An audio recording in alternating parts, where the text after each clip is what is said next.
បាទសួស្តីបងប្អូនថ្ងៃនេះគឺខ្ញុំណែនាំជាមួយនឹង brand កាម៉ៃជាឈុតណាបាទហើយមានប្រភេទវ៉ាលីមានលេខកូដបោះទៀតណាបាទមានលេខកូដហើយនេះគឺចូលមកហើយបាទណាបាទ brand ពួកកាម៉ៃឥឡូវវាសម្រាប់សម្រាងណា brand វាសម្រាងបាទហើយឈុតរបស់វាមាននេះមកជើងបាទហើយនេះហើយជើងត្រប្រឈរឈុតគូហើយជើងមានដល់លេខ10លេខ9 8 7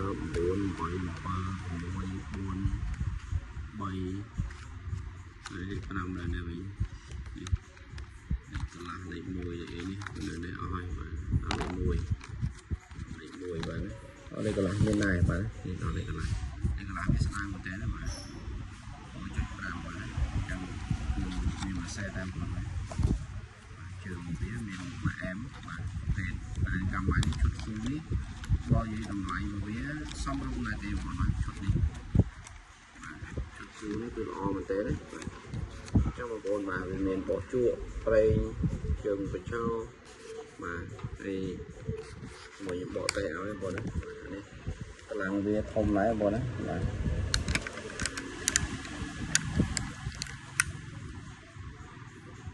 មាន7ទេបងប្អូន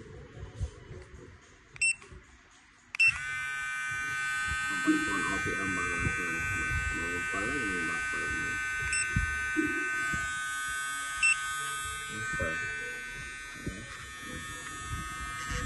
គឺដល់នេះគឺដែរមកដល់ភ្លើងនេះអាចធ្វើបានណាបានកម្លាំងខ្លាំងមក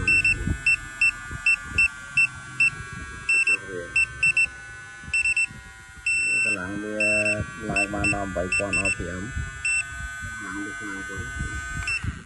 ពេលថ្មីវាស្អាតបាទថ្មីវាសេរ៉ាមិចវាខាងលើនោះមានវែងបាត់ស្ដើងបាត់ពេតណា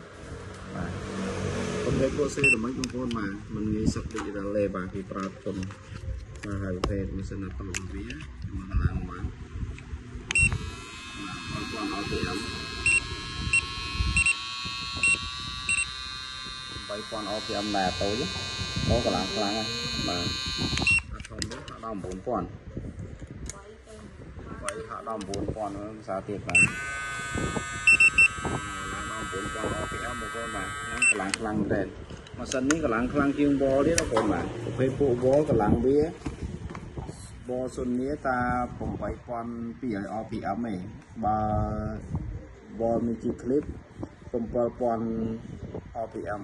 ទៅ8000តែប៉ុណ្្នឹងឯងប្រភេទនេះឡើងដល់9000ខ្លាំងជាងវ៉លទៀតណាបាទហើយបាតរបស់វាបាតស្ដើងបាតហ្វេនហើយប្រភេទនេះមិនមែនសេរ៉ាមិចទេវាគ្មានដៃប៉ុណ្ណោះមានដៃខាងលើតែប្រភេទដៃខ្មៅនេះកម្រិតថ្មីវាវៃល្អពេល DLC នេះ brand ថ្មីចុងក្រោយគេបងបាទគឺល្អស្រាប់បងប្អូនត្រូវការអាចតតបានណាបាទពុតនេះគឺអែមបងប្អូនយកទៅប្រើបាទតនីឲ្យរយៈពេល1ខែទៀតបាទណាចាំបងប្អូនត្រូវការអាចតតបានបាទហើយតនីចេញពីខាងខ្ញុំឯណាបាទមិនមែនតនីមកពីក្រុមហ៊ុននេះទេបាទគឺតនីចេញតែពីខាងខ្ញុំទេបាទចាំបងប្អូនត្រូវការអាចតបានអរគុណ